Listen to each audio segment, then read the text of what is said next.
morning, chefs. Let's go.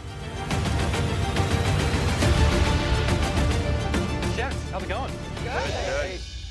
Welcome to Top Chef Destination Canada. Yeah. If I fail, I don't think I'll be able to go back home.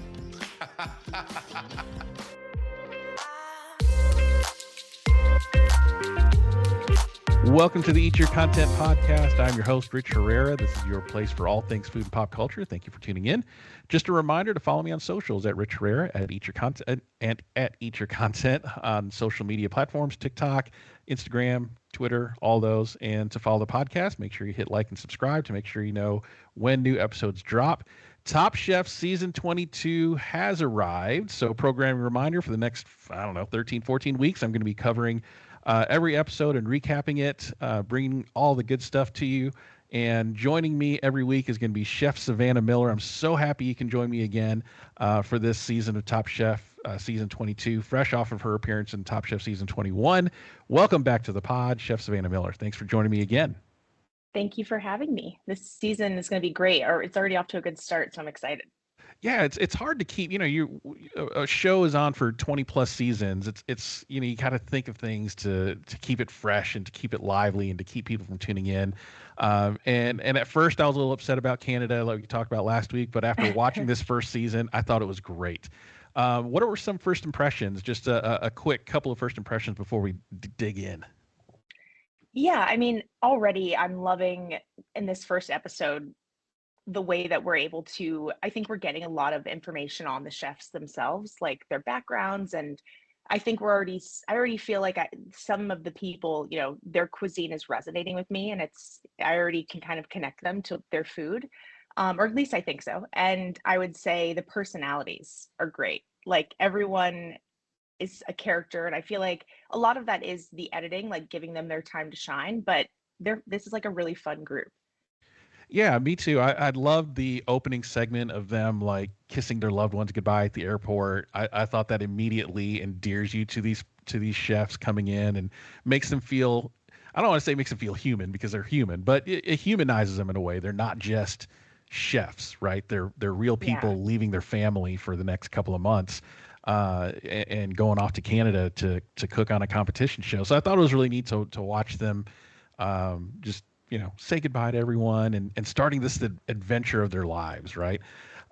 So let's talk real quick about this prize package, because this prize package is insane. Normally it's $250,000 and a feature on Food and Wine magazine and a place at the Food and Wine Classic in Aspen. Great by itself. But now they added to the pot the Delta Sky Miles Diamond Medallion status, which I don't fly all that often, so I'm assuming that's a really huge deal. I don't know. I am the cheapest seat on the flight package status, so that's how I fly. And they get $125,000 to spend on travel, which, man, you're going to be traveling a lot, especially like with you, for instance. You, after leaving Top Chef 21, you're doing a lot of traveling, right? You're doing a lot of collaborations with other Top Chef alumni. How handy would that $125,000 would have been to accomplish that? If I'm being honest, what I immediately thought was like, wow, I too don't speak flight language, so I'm like, how far is that? How far can they go? But I feel like it's an additional prize, right? So it's great to begin with. But my first thought was, when you're doing all these things post the show, like this first year, I have been lucky enough to be flown most of these places, right? So someone else is, right? I mean, I can't believe that's my life. I'm like so grateful. But my, fiance Justin, he's come with me. And so we've had to buy that ticket. And so last night we were kind of laughing like, hey, that would have been super handy for the last year, if I had won. And then it was like, man, all these trips that he's going on with me, that's taken care of. But, again, it's like, once you get that 250, the other stuff is just that's true. Additional. Yeah, I'm talking about the 125 nice. Like the 250 doesn't exist. But they're both nice. You're not going to spend any of that money once, taxes, whatever, it's never as much as you think. So I also was curious, like, are the flight miles really those flight miles? Like, what is the nitty gritty on that? You know what I mean? Right. Do you get taxed on flight miles? I don't know. I don't know. It's interesting. And a new prize this year first time ever. If you win Top Chef season 22, you're going to headline an exclusive dinner at the James Beard House in New York and present at the James Beard Awards. So I heard that, and Top Chef, I think, already has this um, impression with everyone that this is probably the top tier cooking show that not only chefs respect, but those in the industry, respect Yeah. the show, respect the judges, the host, and all the chefs that come from it. So being able to have a prize as headlining a dinner at James Beard and hosting the awards just kind of cements that feeling, I think, because I love all these other cooking shows like Chopped and Hell's Kitchen and those kinds of things, but you're not going to see that as a prize for those shows. And I think there's a good reason why. What's your thoughts on that? Yeah, I feel like the affiliation is positive. I mean, I would think that if you're going to compete on Top Chef, you've either gotten nominated, have won a James Beard, or would like to. And so that circle, I mean, they already kind of cross paths, but like I think they're cementing that, like, I don't know. It's like I think it's a win for both James Beard and Top Chef, if I'm Yeah. being honest. And I think it's something that, a lot of chefs get to do at some point in their careers, but it's like this debut type scenario where I can just imagine like how good that would feel. You know what I mean? Being like, you just won Top Chef, about to do a dinner at the Beard House. Like, I just think they're really priming it to be this super celebratory like year. You know what I mean? For whoever Yeah. gets it. Like a It's exciting. debutante ball, so to speak. Your coming out party, Yeah. you know? Yeah. I think it's cool. Yeah, I think it's a great prize and definitely something like all these people, most of these folks are James Beard nominated. So they're not strangers to James Beard, but to have just that public coronation, so to speak, really cements the standard that Top Chef is the gold standard, I think, of cooking competition shows, which is Yeah. why of all the cooking competition shows, this is the one I really feature episodically every year or for 3 years and doing it episodically. I don't do that for any other cooking shows because I love the show so much and watching the competition and the high level of cooking, even from the very first episode. So let's get right into it. So they're barely 2 steps off the plane and they're pulling knives out of a knife block. What did you think of that? It was very different from your season where you kind of had a chance to settle in a little bit. I mean, these folks still Yeah. have suitcases in their hand. They're like, oh, it's game on. I think it's a scare tactic, I was immediately like, don't let them get in your heads. Like I'm watching them kind of get in these cars, and not only are you like, you're drawing this knife, but then you're getting into a car with 2 people, right? Or 3, whatever people you don't really know. And just that forced interaction of, I'm sure they're all friends at this point, but that initial forced interaction of like, you don't know if you're competing side by side or if you're going against each other yet. And it's a huge mind game. And I love, not to get too ahead, but I love that they kind of did both. But I think just walking right out and getting into that car, it's a lot. You have to think about what you're going to wear because you're like, you know what I mean? That's, Yeah. I also was like, how do you pick that outfit? You're like, man, I got to be ready at all times, but you're like walking in, you're ready to go. So I thought it was a fun way to start it, but I can't imagine being in that situation. Yeah, and it being a team challenge right off the bat, and you don't know any of these people other than the road trip from the airport to the set, and then you're forced to cook together, like dialing up the drama already from the very beginning. Normally, that first quickfire challenge, I think, was yours too. It's individual. It's your time to kind of break the ice, get to know the Top Chef kitchen a little bit, and kind of learn like how to manage a clock and all that stuff. And that's hard enough by itself, but now you're cooking with strangers. Like, what would have been your approach to that had that been your first challenge? Man, I was really watching the gosh, I'm still getting names down of everybody, but the group that did the apple and how there was like some back and forth on just like Yeah. styles of cuisine, right? Like we're not even talking about this tastes good and this tastes bad. It's just like, hey, I really would plate it that way. And I think that was what resonated with me the most was that, this is your first impression of like you're getting your opportunity to learn the kitchen and like get used to being on camera and being recorded and all these things, but also this is the first bite of food that these people are going to taste of yours. And so, the judges know that it's a group competition. They can take that into account, but I do think it would be difficult to manage the expectations of the food that I'm expected to give you in this first bite, and also trying to like ride the social dynamic of that. Yeah.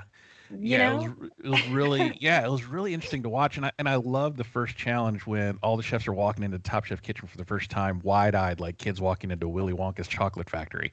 Like Yeah. what was it like for you like the night before, you get to wherever you're getting to stay, and then the night before shooting starts on day one, you walk in, like what's going through your mind? What are these chefs thinking when they're first walking in, do you think? Man, I feel like I'm honestly trying to I feel like for me, it was a blackout. Like, it was just like, you're it because there's a lot of hurry up and wait, which I think is just normal in any production. But like, if you haven't done that, it can be a little jarring, because, I'm sure for the first 30 minutes before they even walk into that kitchen, they're quiet and they're not allowed to talk. And, you're moving to this mark and now hold on, we're going to move a camera, right? Like, there's so many things like that that happen. And um, down the road, I found that things like that downtime was a little bit nice because it was a soft moment for me to like have my thoughts and get my stuff together. But that first cook, there's nothing up there yet. It's just there's nothing in your for me. There was just birds. So it's like, oh my God, here we go.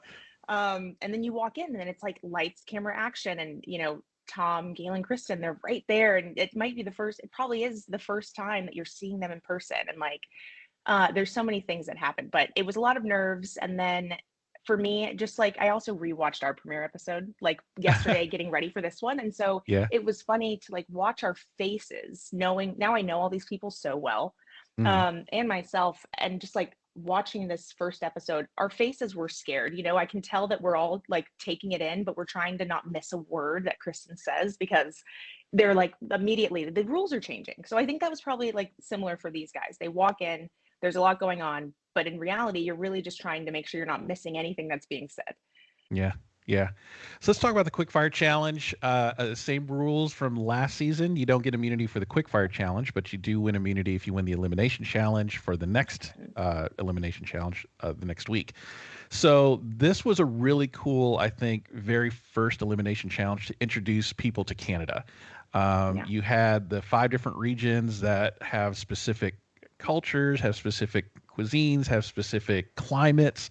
And then they brought in chefs kind of known in that region to bring in some of those ingredients. You had, it was great to see Dale McKay and Nicole Gomez back from Top Yeah. Chef World All Stars. So that was really cool to see. I saw them walking. I was like, hey, I know those faces. That's really nice. And then they had David Zilber, who's a judge on Top Chef Canada. Didn't know who he was. I had to do some Googling. And then had a couple of other well-known Canadian chefs. And each region had all these specific foods, proteins, produce. Any particular region stick out to you that if you were on the challenge, you thought, man, I'd love to get my hands on some of these ingredients? To be honest, I mean, I wouldn't have wanted to do anything with lamb. Mm. For me, it was more about things. I probably would have gone for more of. I do cook a lot of fish. I probably would have stayed somewhere in that region. But I think overall, none of these are bad choices. Like they were all so rounded out, and I think they set them up at least in this first challenge. Like there's so much to grab from. But for me personally, I probably would have gone more towards let's do salmon or let's do whitefish. That Yeah, would have been yeah. yeah. So actually, I was jumping ahead. That was the elimination challenge, I think. So Yeah. the quick, It's okay. sorry, We're excited. I know my notes are all scattered. So okay, so here's why I'm a little bit scattered this morning. So I cut the cable, so I stream everything. So it doesn't air, it doesn't come on the Peacock streaming service until 6 a.m. the Yeah. next day. So I literally just finished watching this like an hour and a half ago. Yeah. Just furiously taking notes. So It's that's okay. I kind of had where to I'm at. had to rewatch it. So I guess to be honest, last night I thought we were set up to watch it at 9, like because in my mind I just kept it going, but I definitely canceled it, right? Like I'm not paying for that streaming service when I'm not using it. But we realized it late, and so I was like, "Don't worry, like I'll just get this first episode." It wasn't as easy as I thought. Either way, I watched it midnight, and then we watched it again this morning. So Nice. I feel like it was nice to I got like my vibe checked last night, and this morning it was more like, okay, let's get serious. Let's take Yeah, notes. yeah, exactly. So I apologize. Jumped ahead to the elimination challenge. Going back to the quickfire. So the quickfire, they had to pick a single ingredient from the pantry, and then they were split into their teams of the car they rode in on. and then they got some additional ingredients from the chefs to kind of round things out. So again, it's a team challenge, and they don't know each other. They're having now to cook together to make a dish for a quickfire. So you're not even really able to represent yourself in that very first quickfire. It's this team challenge thing. So you had the 5 teams. You had purple, yellow, red, green, and blue. So purple was Kat, Henry, and Corwin. Yellow was Caesar, Mimi, and Katiana. Red was Paula, Lana, and Vinny. Green was Tristan, Shuai, and Massimo. We'll talk about Massimo a little later because he was something. And then blue was Anya, Zubar, and Bailey. So they each picked an ingredient, and then they had to join together to make something. A lot of soups, which I think kind of makes sense because you have these ingredients that don't normally might not go together. And yet I do the same thing in my house. I find some leftovers and I'm like, okay, I'm going to make a soup or a stew to kind of use it all up. Were you surprised at that it was mostly all soups and stews, or were you like, yeah, that's probably the direction I would have went to? I feel 50-50 because for me, soup is, I think someone even mentions this, like it takes a long time to build flavor. And I mean, there's a lot of process in that, is like the steps should take a certain amount of time, right? Obviously, you can expedite that process. I just think that it surprised me that everybody leaned in that direction, or, it was pretty heavy in the soup category. But I also believe that when you do have all these mishmash things and you don't know each other's cuisines, what brings us together? Like I think that it makes sense to be like, you have a version of soup, right? I have a version of soup. We can all agree that we want these textural components, and we're going to put those flavors inside those boxes. Both of those trains of thought make sense to me. I feel like I wouldn't have thought about soup, but I probably would have gone along with it. Yeah, yeah, because you don't want to make enemies on your first day, right? No. Although Vinny, I think, almost did. But shout out to Vinny for standing on his business and saying, "Look, this is the vision that I think is going to work. We're going to turn an apple into a bowl," and everybody else thought it was kind of gimmicky. Where were you thinking when he was really adamant about that, and the other two chefs were like, "Let's just do a simple bowl. This isn't, we don't have to go crazy here." So the first half of watching this, I felt very in line with the ladies, in the sense of like, I never would have done that. But looking at his pedigree and like looking at where he's worked, I don't think that he's going to necessarily do that if it's not going to look good. Like, it's one of those things where it's like, if you're using certain molds or you're doing these techniques, if it doesn't look perfect, and it just looks a little messy, right? Like, I think Danny did a really good job at this. Like, he would have that precision, that knife work, that like he could get away with doing these, kind of like dramatic things, but that's because it visually looked perfect. And B, it has to taste really good, obviously. So I was worried at first because it did seem gimmicky. And I think when that goes wrong, it's because people are using those tricks to hide something. But in reality, I did have a little bit of faith. And then when they opened the apple and Tom's like, oh, or something, like there was a noise someone made, I was worried, good or bad. But I did agree with him. Like, if this works, it's going to work, and we're going to, maybe it won't win us the whole thing, but it is going to like make us stand out. I remember it, I'm thinking about it now. So I'm glad it worked out, but I definitely wasn't on board until it did. Yeah, I'm kind of the same way. I'm like, really? That's like 2 steps away from a bread bowl. Are we really doing this gimmicky thing right out of the gate? And is this what you kind of want to be? This is the precedent you're setting for the rest of the challenge, right? So is this what you want to be known for, these gimmicky plating designs? But when Tom said, he scraped the apple and it worked with the soup, I'm like, all right, cool. I don't know what I'm talking about. So good job, Vinny.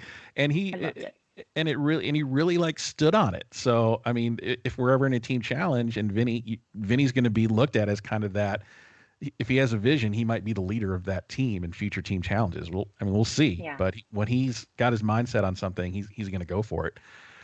So Caesar, Mimi, and Katiana win their team. They had a beautiful looking soup, and they're splitting 15,000. So not a bad day at the office. You're winning $5,000 right off the bat. So, Mimi was funny. She was saying, yeah, you just split from a long-term relationship, and she took all the kitchen supplies. So, Mimi's getting a whole bunch of pots and pans now. So it worked out for her. I know. I loved it. I also I was like, man, I'm really glad they're giving out some cash first thing. Yeah. Yeah. incentive. I think they're going to be giving out cash in a lot of these quick fires. If I remember the promo correctly, it's going to be a lot of cash being handed out. So Yeah. good for them. And speaking of some of those human moments that we talked about earlier, Katiana's story was really neat. She was adopted, and then she talked about her brother, the not adopted brother, and I was like, that dude looks familiar. And I paused it, and I was like, he looks like somebody. And so I Googled his name, or I Googled Katiana's brother. I just Googled that phrase. Her brother is Reed Scott from Law and Order. He's an actor. So he's from Law and Order, Venom. He was on the Marvelous Miss Maisel show. Yeah. I was like, I'm dude, obviously looking at them. Google it I love how now. I'm searching Tatiana's brother. No, that's what I Googled. I was like, Katiana Hogg's brother, because I couldn't place his name. It's Reed Scott. Stop. Yeah. From the recent seasons of Law and Order. I was like, oh, wow. Okay, well that's pretty cool. What? Yeah, Yeah. I'm like I literally favorite show. And how did I SVU to be fair. But that's insane. I did not pick up on that, but I did like her backstory. It reminds me of, it's obviously there's something with Kristen's backstory that's very similar, and I thought that was a really cool mirror. Mm-hmm. Yeah, I thought that was neat too. Contrast that with Kat's kind of backstory when they were shopping in Whole Foods. She casually dropped Billy Corgan's name. Oh yeah, this reminds me of when I'm shopping for Billy Corgan of the Smashing Pumpkins, and the pressure. And I'm like, really? Yeah, I literally, well, I laughed too, and I was like, that would be in the first episode. You know what I mean? But it is cool. It's like she definitely gives me like cool girl vibes, and I was like, that this checks out. Like he seems really cool, you know? Yeah. I was like, all right, name drop that cat, and then Katiana's like, oh yeah, this is my brother. Doesn't even say Reed Scott, has to make us Google it. And I was like, oh, okay. That was pretty funny. The LA girlies have all the connects. So let's talk about the elimination challenge that I jumped way too far ahead of. What were some standout things that you were noticing? Well, actually, let's go back. Let's talk about our number one picks, right? So your number one pick, Katiana, how do you think she did in the elimination challenge? Kind of talk me through what you were thinking when you were seeing her cook. I mean, number one, just seeing the quickfire, I felt really good, and then coming into the elimination challenge, I mean, I still felt great. I think she did good. I mean, I think there was mixed reviews about like her gravy, and I don't know. I thought there were components of her dish that were well received across the board, and then there were just some that were hit or miss. As far as the elimination challenge goes, for me, I don't think that she stood out as one of the top 2 or 3 necessarily, right? But I didn't think it was bad. I thought there were, I mean, I don't want to get too far ahead, but I think I was a little bit surprised. There were a lot of small errors, which again, no judgment from me, right? I'm just as a viewer. There were a lot of small errors across the board, and so I think I categorize her in just like a category of someone who did fine, and I didn't think too much about it. Yeah, I think she was very much in the middle. I mean, you have 15 chefs, you can hide in the middle for the first few episodes. I mean, I thought she did fine. Didn't, blow me away or anything. But Kat, my number one pick, just crap the bed. I'm like, what are you doing? And it was shocking to me because you're a 2-time top chop champion, which is all about time management. Right. Yeah. And working with probably not so great ingredients. Here you're given a literal cornucopia of just some of the best ingredients Canada has to offer. And you're having time management issues. I was upset. I was like mad. I'm like, what are you doing? Like, how are you leaving entire components off your plate and then not cooking them well on top of that? So it did not surprise me that, she was one of the least favorite, but not on the bottom. But I was like, this is very disappointing out of my number one draft pick. Of course, I'm sitting on the couch eating Fritos while I'm watching this thing. So it's just, who am I to say? But I mean, the time management piece of it all really surprised me out of her. I get that when you're going into your first challenge, you're still learning like how to manage your time. Like when you first came on to Top Chef, right? Was that the hardest piece to kind of get under control, is that time management? Because 2 hours goes by quick. I would say yes. Like you think I mean, because restaurants just run like that. You know what I mean? Like Yeah. you're always like fighting against the clock, or like where is 5 p.m. and like how close are we to being ready for service? But I think it's like totally different when you are in that kitchen for the first time and there's actual timers and there are people running around and there's all these different things happening.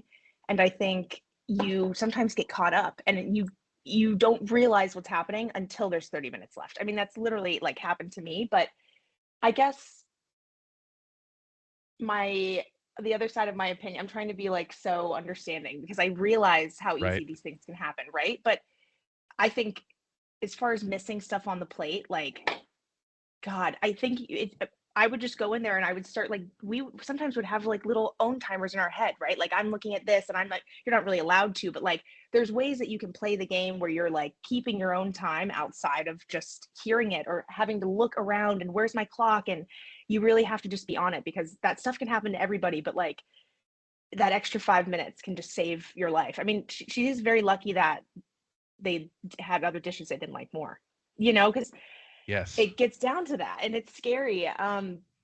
But I don't know. I mean, even in our first episode, I think Kenny forgot something. And I remember you see a clip of me running to Valentine and I'm like, does that mean we're good? Are we safe? Are we okay? Like, so it's scary. It is really scary to forget something. Yeah, normally forgetting a key element of your plate is usually an automatic you're going home. But Yeah. let's talk about the worst plate of the night, Mimi. Mimi, and again, it was Mhm. time. It was time, Yeah. and Mimi just, oh man, I mean, that was probably, I think, the worst plate I've seen on Top Chef in recent memory. I mean, it was compared to hospital food. It was compared to boxed potatoes. Her pork was dry and under seasoned because it only brined for 15 minutes. I mean, just a cavalcade of mistakes. Like how much were you cringing watching this happen? Oh God, I know.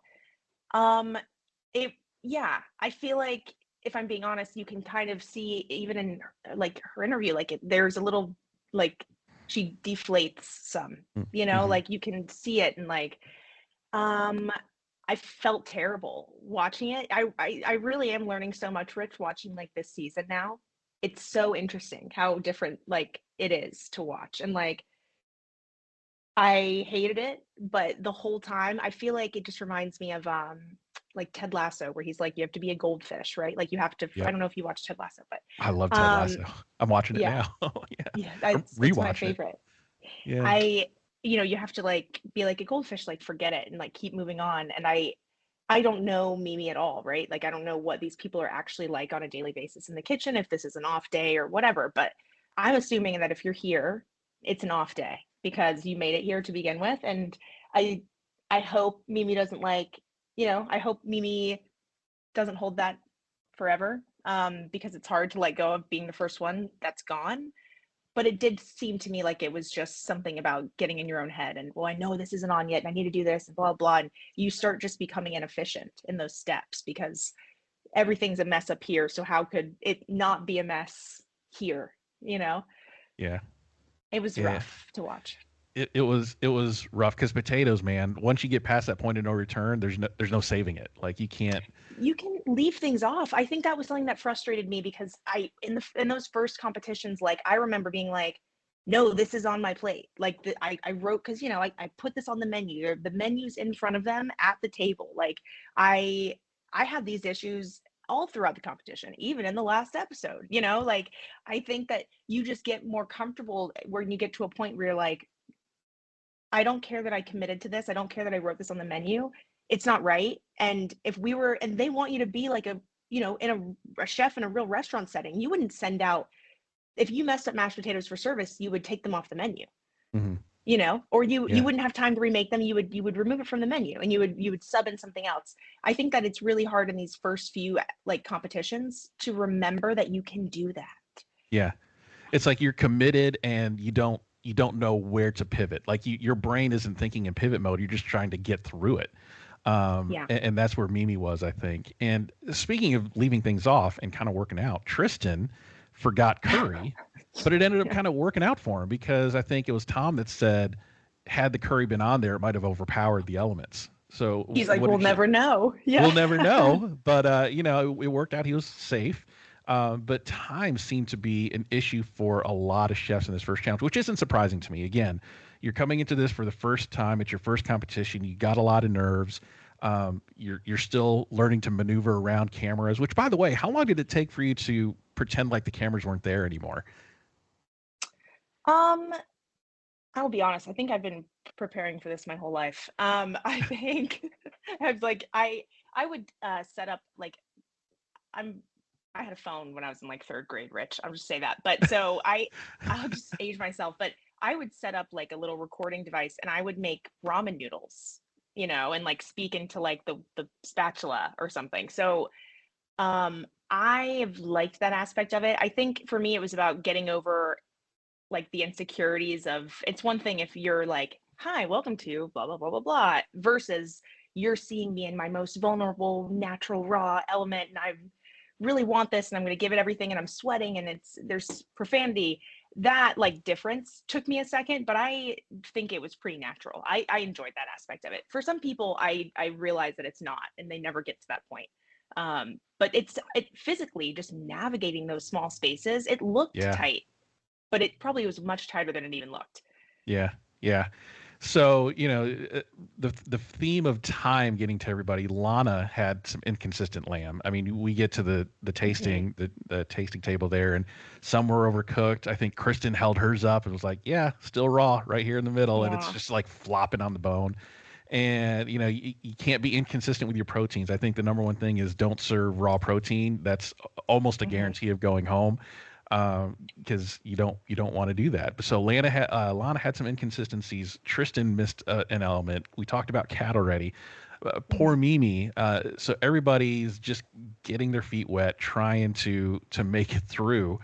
But overall, I think they were very generous with like, oh yeah, I think overall everybody's doing really good. I'm like, no, you had some bad ones. So let's be honest. You had some bad stuff happening.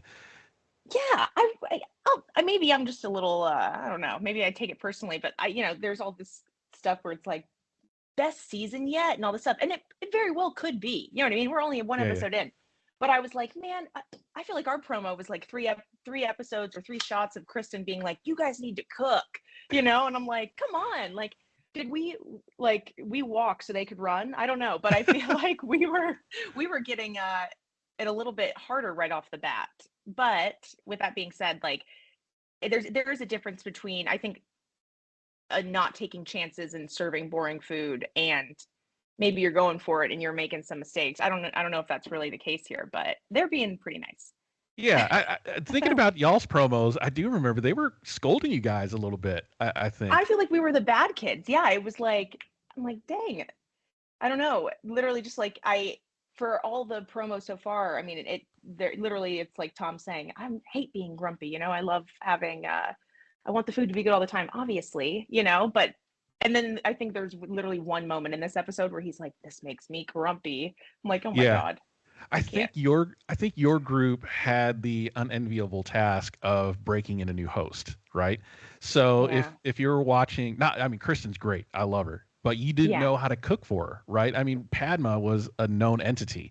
You by 19 seasons, you knew what she liked, what she didn't like. You knew what Tom liked, what Gail likes, what they don't like. True. So, and people were, I think I was reading some interviews, people were most scared to cook for Padma, because she was, super honest about her feedback. So people knew like kind of how to cook for her.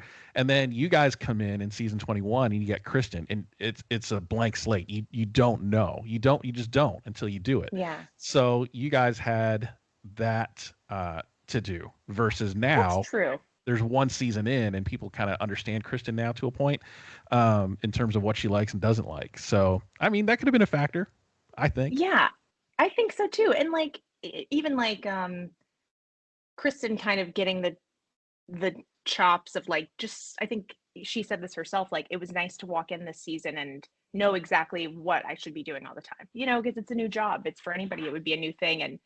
And maybe in that sense too, there's less of like, I don't know, sometimes it felt like she's our mentor now, she's our judge now. Now she's like a contestant that I'm just like vibing with that has won and I'm trying to get all the advice I can from. And now she's like the scariest fashionista in the room. And for me, it was like she did wear a lot of different hats because she's a very complex person. But this season already feels more like she's found her footing. And Mm-hmm. like in that sense, maybe we are, it's always evolving, but like I love it already.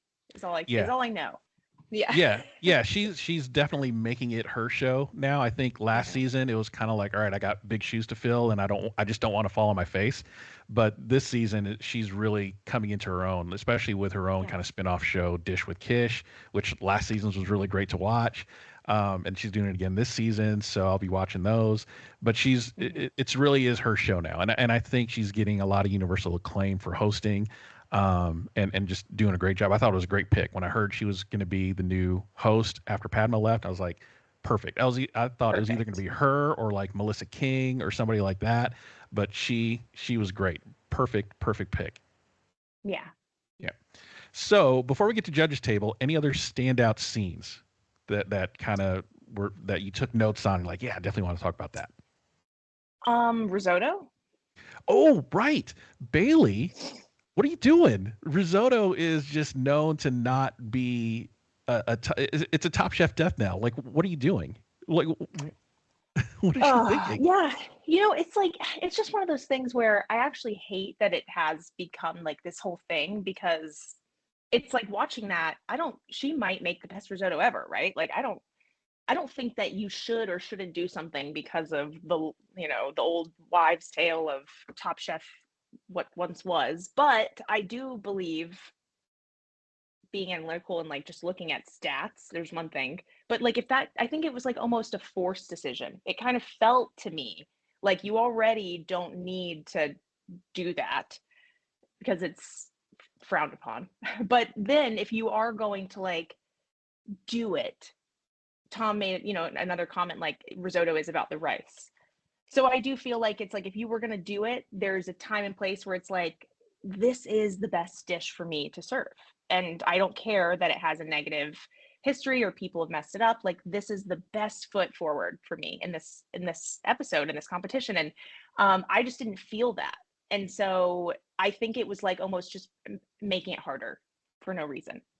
Yeah, I mean, at least she picked risotto as an elimination challenge where you have time to get it done. The ones that really, the ones that really boggle my mind are the ones that pick it to do for a quick fire or less time challenge. I'm like, all right, dude. But I think people that pick risotto on Top Chef are a lot like Icarus. They fly a little too close to the sun and burn themselves, and it's just. I just don't think it's a good idea. It's such a labor-intensive dish that you just can't walk away from. And part of time management on Top Chef is you got to do other things while you're cooking one component. You're over here cooking another component, and I think risotto doesn't allow for that. I mean, at least when I've cooked risotto a couple of times in my home kitchen, I let that sit a little too long, and it's toast. Like I'm done. So I don't cook risotto a lot in my house, but from what I know, it's labor intensive and you can't divert your attention. It is. And like, yeah, I just think the Top Chef kitchen like humbles everybody. Yeah. And it's very much like, I think a lot of people would believe like, I'm going to come in and make risotto on the first episode and it's going to change lives, and like, for better or for worse, like, I think that confidence, like, you have to have a layer of that, but this is what happens sometimes. Yeah. Sometimes this is what happens. Yeah. So the data doesn't lie. Yeah. And I'm glad she didn't go home. Like I would have been bummed. I would have been like, man, this isn't even like an original tale. But I do think that I'm interested to see her in the next episode and like how she takes that. Yeah. I think Gail said it best. It's not the worst risotto. It's not the best risotto, but it wasn't a good risotto. So I'm like, oh, yikes. That hurts. So for me, I got to spend some time talking about my boy Massimo, or actually your pick, Massimo. But Massimo, big personality, loudest guy in the room, kind of a ham in front of the camera. And for some reason, I don't know why, but for some reason, he reminds me of Kevin from your season.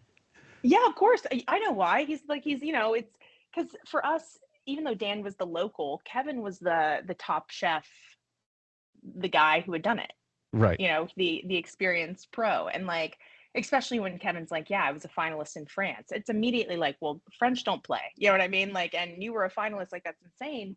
And yeah, he's French and he's loud and he's just that guy. And Massimo gave me those vibes even from his picture and his hair and Yeah, the but perfectly coiffed hair, right?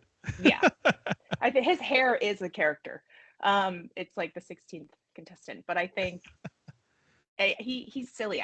One of my favorite moments when he's like, has to be cooked perfectly. This is perfectly like, I love that energy during a service. Like those are the type of like chefs I really enjoy working with. I love being silly. I love being funny and loud and like, I don't know. I can vibe with that, but I don't know. It kind of gave me a little bit of David vibes too. Yeah, yeah. I think I'm gonna like watching Massimo this season if he lasts a long time. My favorite part of your season was watching Manny and Kevin becoming the power bottoms and just watching that dynamic. And I'm feeling a lot of that from Massimo. So he's funny. And then at dinner service, he's like screaming at everybody, and Chris is like, "Whoa, good morning." Yeah. Oh my God. But yes, chef and everything. I was like, whew. Yeah. So loud personality. He's going to be fun to watch. So let's talk about the stew room a little bit. The stew rooms in the last few seasons have gotten more and more elaborate, more and more luxurious. Because how long, on average, in your season, how long are you sitting in the stew room?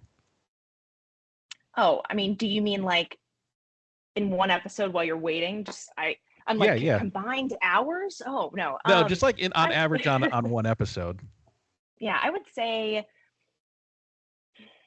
you are stewing for roughly, I don't know, at least half an hour sometimes. I mean, I would say it depends on how quickly the judges they know their decision, right? I mean, like it is dependent on if they need more time to talk or not. Like, I think sometimes it would be really quick and that could be worrisome. And then sometimes it would take forever and that also is nerve-wracking. But I would say like 30 minutes feels pretty normal to me, but we've definitely had really quick ones and we've had longer ones. What was the longest stew room that you had on your season? Oh man. I mean, I do think that we were sitting for at least an hour plus at some points. But to be fair, there's so many like different details about how like production and stuff like that, right? But I think the longest time that we had to wait for a decision was definitely over an hour. Wow. And there was a lot of go back and forth. And, in our season, that was at the point where we knew that they could do a double elimination. So you're always sitting with that too. It's like, it's not enough just to know that you didn't make the worst dish. Like there were moments when we were like, they could send 2 people home. Yeah. Sometimes it felt like it lasted days. I remember when I recapped season 20, the first Top Chef recaps I've done. I did it with Kenny Gilbert, who was on Top Chef season 7. And we were talking about the stew room. And he's like, man, what's the deal with the stew room? They get cushions and alcohol and wine. His stew room in season 7 looked like it was in the back of a locker room, just like with metal chairs and stuff. And he's like, man, I hated my stew room. It was so uncomfortable. And now these newer seasons, I wish I had that. So yeah, the stew rooms are getting pretty elaborate. They're really, and they're all like catered to the season. And if you're lucky, maybe you get some like piece of memorabilia that you can take home. So we'll see. Maybe, did you? But what did you swipe from production? It would be really. I might have to show you at one point. I'm going to save it though. I'm not going to say anything. It'll just be in the frame, and you'll know. Okay. Oh, nice. But no, I think the stew rooms are nice. I'm glad they're putting more effort into it because it just visually is appealing as a I don't know, someone watching it. But I will not lie. There's something chaotic about making them sit in those fold out metal chairs, behind some screen or whatever, that I also loved, because back in the day too, there was so much drama. So they're sitting on those metal chairs like, no, it was your fault, blah, blah, blah. Yeah. I do miss that. Yeah. Some of the old reality show drama of here and there. Who stole my pea puree or something like that. Yeah. So let's talk about judges table for a little bit. I kind of want to start at the bottom real quick, because I think this was probably the harshest bottom dismissal of a dish of a chef that I've seen in a while. Yeah. They're just like, all right, Mimi, Kat, you're on the bottom 2. Mimi, pack your knives and go. Like there was no Yeah. questions of did you mean for this dish to be this way, or what was your thought process? None of the normal questions you've seen on the bottom where they're trying to justify or rationalize what they did, or just admit to they screwed up and throw themselves on the mercy of the judges. This was just like, Mimi, pack your shit and go. I was like, I know. whoa. So I know. what was your thoughts on that? Again, it's big sigh, because it's just like when they do that, I this is why I like the show, because there's a formula in which you can rely on, that you can watch, but in reality, they do what they want. So if they don't feel like they have anything to talk about, they never fill the space with empty noise or things that really just don't help the conversation. They won't waste time on it, which I appreciate as a viewer and as a chef. Yeah. I think it's a little gut wrenching. I mean, going up there, and you also don't really know what's going on all the time. So like, you might know that so-and-so is upset about their dish, but you weren't next to them cooking, so you didn't see it. You didn't hear the judges talk about it. You don't know. And it would be hard in that situation as Kat, maybe, to be like, I know I left something off and I'm the only one standing here. And probably a big sigh of relief when it's like, oh, it's not me, right? Mm-hmm. But just for them to execute it or expedite that whole thing so quickly, I'm sure it hurt, for Mimi, but immediately I was like, if I was Bailey, I'd be like, all right, live to see another day. Right. Yeah. Yeah. So Vinny was the big winner of the Elimination Challenge. He had a confit salmon, which looked great. I thought it was a good looking dish. Any thoughts on Vinny there? I think he had the apple bowl thought idea, and he didn't win the challenge there for the quickfire, but he did win the Elimination Challenge. Is Vinny an early standout for you? He's your pick too. Oh, yeah. I mean, this is something we talked about, like pedigree versus whatever, right? I will say, like, he, because of those experiences, and he's really primed for this competition in my eyes. Just watching him be willing to like take that risk, and what he said during the quickfire was like, everyone's making soup. I didn't leave my family and friends behind to come put soup in a bowl. Right. And I was a little bit like, at first I was like, well, I would have just put soup in the bowl. Hold on, what's wrong with me? And then it's like, oh, take your ego out of it. Love that mentality. Yeah. I love it. I kind of just, I like anybody who's just going to be like, this is what I'm doing. I'm committing to it and I'm owning it. And he seems like the type of guy that would have hopefully not like fought with the judges over that if it didn't turn out well. But I don't know. I think I feel really good about him as my pick, because he's not only able to make these decisions, he is executing them at a really high level where the judges are really enjoying this food. And Tom is really liking his food. Yeah. Which is a big thing. Yeah. So, I mean, at least it didn't make Tom grumpy, like Mimi did. So, condolences to Mimi. I wanted to go back and talk about Kat for just a second. She mentioned she was from Door County, Wisconsin, which, should bring back some memories for you from the fish boil. I'm sure it's got a special place in your heart, but definitely a special scar on your hand. So how's the hand? How's the hand doing? Oh my God, it's great. Literally, when people ask me that, that's like typically the first thing they want to know if they meet me, which I think is funny, because I'm like, man, I've literally like a month ago burned my neck with hot oil. I'm like, I hurt myself. Not that it's like a competition, right? But like, unfortunately, I burn myself quite often versus ever really cutting myself. And so the fact that people will come into the tempura bar and be like, let me see your cut. I'm always like, wait, which hand was it? But it's totally fine. I was lucky enough that my stitches got taken out the second I got home, and my mom and her husband can do that. And so I was the biggest baby about just getting stitches for the first time. So I was able to like take a shot and like lay down on her couch and they removed them. But yeah, it's doing great. But fish boil, she probably knows Torch is what I immediately thought. Yeah, her and Torch are first name basis tight. there. They're tight. They're tight. They're bros. So Mimi gets eliminated, but that's not all, because we actually have a Last Chance Kitchen to talk about, which I thought was really unique. And because it's the first episode, the Last Chance Kitchen normally doesn't happen until, 2-3 episodes in. But Mimi goes in the Last Chance Kitchen. She thinks, what's going on? Am I competing with myself? Am I competing with Tom? Which would be frightening if your Last Chance Kitchen first challengers go up against Tom. Oh my God, that'd be crazy. Just walking in there alone and then him being like, yeah, it's starting now. I'd be like, oh my God, what? Yeah, exactly. But we get two surprise chefs. I think this is the Suan effect. I think Suan came in your guys' season and was a favorite. The fans loved him for going through the gauntlet and getting into Top Chef that way. And even though it was, I think, I don't want to say impromptu decision, but it was a decision that they had to make because of the first guy just getting kicked off or whatever, and they had to pivot. They thought, well, I think we got something here. So they're making it a regular part of the show, which I love. So I want to talk a little bit about the two new chefs that we get to see. We have Samuel and Ying. I love Ying. I thought her confessional interviews, she's just so precious. Like I was gonna say, everyone's like, Ying's adorable. I know, yeah.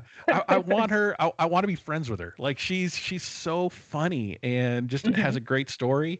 And I hate that she had to go because she just left literally everything off of her plate with her challenge. Kind of like in line with like the rest of the episode. I felt like I was like, is this a trend? Yeah. Yeah. Like let's not know how to manage time and just leave stuff off our plate. That's the challenge for today. Just I don't know, but Ying was great. I hate to see her go. Samuel is going to be a competitor. I mean, the guy was made for TV. He's got a jawline that can cut glass. I mean, this kid is going to be something on this show. It looks like his photo kind of reminded me of like an IMDb, like a models. You know what I mean? How they're just like, look straight ahead, like give me Vogue or something. But very serious. And I will say, just to say this, I do like them throwing people in. Like I'm one of those viewers that appreciates this. And the only thing that I worried about immediately was like, people love Sue so much that, to be honest, it started to be like a riot. Like, why do we want more Sue? Why didn't we have Sue from the beginning? And I like these people, but I do think it's interesting. Like they set up this weird dynamic almost with like people watching it.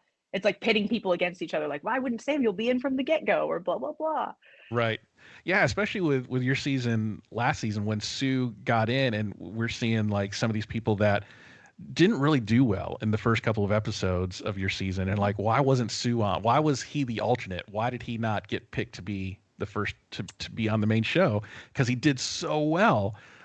So I'm kind of hoping the same for Samuel. I hope he makes it through. But the challenge for Last Chance Kitchen was very similar to the Quickfire Challenge. They all picked an ingredient, and then they had to cook with each other's ingredients. And he came out with a perfectly balanced like eggplant dish with the mushrooms and what was that spice?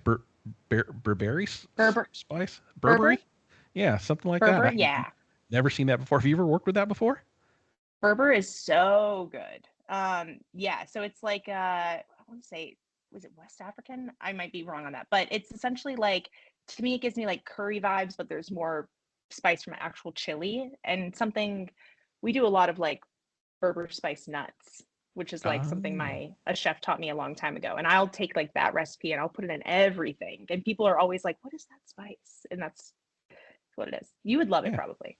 Probably. I mean, I'll eat. Look, my motto is I will eat anything once, maybe twice. Yeah. I will try anything once or twice, and before I say, I don't think that's for me.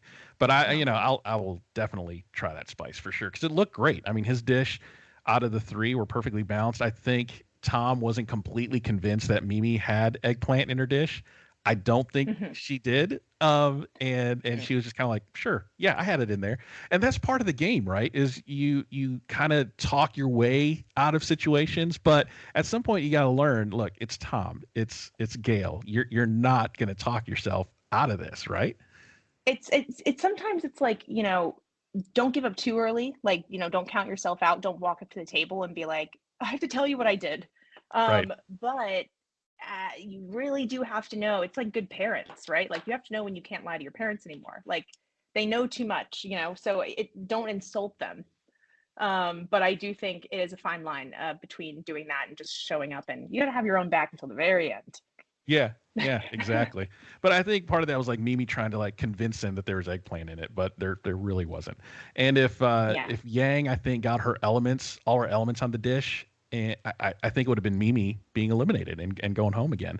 But she made it through. So hopefully, she can work her way through Last Chance Kitchen. That's especially getting out this early. That's a gauntlet. I mean, you are in for a knife fight for sure. Well, it's the worst position to be in. I mean, like so not only are you the first person out, but yeah, so you're having to fight through now. There's two people who are just like, hey, I guess I wasn't good enough to be chosen as the first 15. Like, I already have a chip on my shoulder because I'm coming in here Right. for your spot, right? Yep. Like, so you're beating out those two people, and now you have to climb over the bodies of every single person who has gotten eliminated, who wants it just as bad as you do. And like, you're missing you're missing weeks to get back into even the first person they bring in, if they do it in stages. You're missing weeks of vital information that would help Mhm. you otherwise, meaning like, you just you learn while you're there. And so when you're doing LCK, like you are learning different things, but like it's not the same as that valuable competition info. You know what I mean? Yeah, no, yeah, because it's almost like you're in a silo. You're isolated on LCK. You're kind of hearing about the competition after the fact as Tom is describing what happened in that episode, but Yeah. you're not cooking with these people throughout the season, so you're not able to see their weaknesses or their strengths to compete against. True. You're Yeah. you're just doing it, right? So to be and then with LCK's King of the Hill format, you do have to, Hmm. like you're saying, climb over those bodies, and the last person that gets in the Last Chance Kitchen could knock out the person that's been running it and won like 8 in a row or whatever, and then is gone because somebody comes in late and beats them. And that's got to be an awful feeling just to get that And far in LCK. you're tired, I mean, like that Yeah. was one thing with Sue. Like when we met Sue, I was like, I remember being like, this isn't fair. Like this guy, like, I don't care he had to go through LCK. Like he gets to just pop in, like we're halfway done. And then, he was like, don't talk to me about fair. And he's like, I just had to go back to back to back to back to back. And now they're throwing me in here, whatever. And it is interesting. Like they're both just very unique in their own ways. But I think that having to fight from the very beginning and being isolated in that way and not having like it's already so hard. I think being the first out would either, depending on your personality type, cause you to go into like this deep David Goggins-esque, like, no, I'm talking about, like, no one's gonna mess with Yeah. me, like I Yeah. help the bear type thing. Or you might spiral a little bit, like, oh, I'm alone, and you're thinking about your mistakes and it's going to be on TV and now I got to go cook again. And oh God, I just think you really have to I hope Mimi harnesses all the good energy, Yeah. and Samuel. Yeah, and Samuel too. So I'm kind of glad you brought up when Sue came into your competition. That brings a question to my mind. Like, what were the first impressions of most everybody when just Sue comes walking in with Kalina? And like, Yeah. hi, everybody's like, is this the guy helping you with your luggage? Like, who is this dude? So Yeah. kind of walk me through what some of the other chefs were thinking in the main competition. I will say one of my favorite moments was, saying, who's that nice man helping Kalina with her bags, right? Like, I do believe that we were all, I don't want to speak for everybody, but I will. If I'm wrong, they'll tell me. But I think that at first, it's just kind of annoying.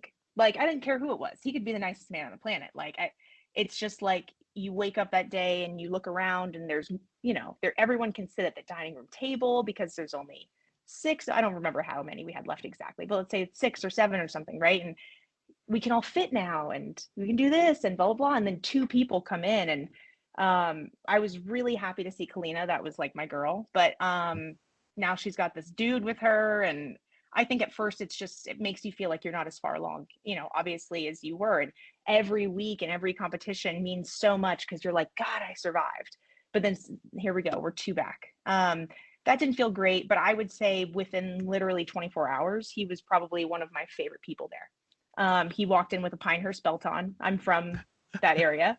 And so I just remember, like, we joke now, I was like, I annoyed him so much the first day, I bet, because I was like, hi, friend, you golf? Where do you golf? You've been in North Carolina? Blah, blah, blah, and he went to Duke, so I live in Durham. It was like, for me, it was that connection. And everybody else loved him as well because he was like quiet, always thinking, super nice, and he wasn't coming into this competition and like he blew us away immediately. His food was incredible. So I think it was easy to be annoyed, and then it quickly changed to like, oh, this guy deserves to be here. All right. Yeah, I mean, he definitely won the hearts and minds of the fans because he was a fan favorite for sure. And I interviewed him for my podcast. Great dude. So it was great to see him. So hopefully Samuel kind of gets that same sort of like reception if he makes it through. Hoping for the best for Mimi. She had a rough first episode, but I hope she gets it together and runs the gauntlet of LCK. So we'll see how it goes. We'll see. Fingers crossed. I wish them. It's one of those weird things. I wish them all the best, but that's not really how it works. That's right. There can only be one winner. Like Highlander. There can only be one. So I think we did it. I think we covered the episode front to back. Any other standout scenes you want to talk about? But I think we got it. I feel good. No, I mean this is a really great intro. I'm happy about how much intel I feel like I have on these chefs already. Yeah, and it's so fun to talk to you. Chef Savannah, thank you so much for coming on. Looking forward to doing this with you every week. Where can people find you on socials? Can follow you? Yeah, you can find me on Instagram at SavvySav, SAVVY. Yeah, great pictures. Definitely follow her. Looks like she has a ton of fun every day. So, and don't. What's that? What I want you to think. Yeah, what I want you guys to think. Our perfectly curated life, right? So don't forget to like and subscribe on your podcast player of choice. Make sure you follow Eat Your Content and Rich Herrera on socials so you'll know when new episodes drop.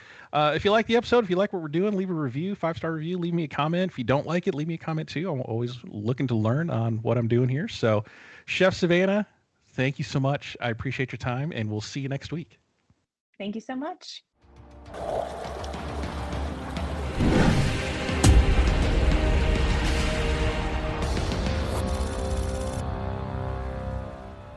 Thanks for listening to Eat Your Content. If you like what you hear, please consider supporting the podcast through my merch store on TeePublic. Get great quality items like t-shirts, hats, mugs, and more, all sporting the vibrant Eat Your Content logo. Go to teepublic.com/user/eatyourcontent for more great items, and thanks for your support.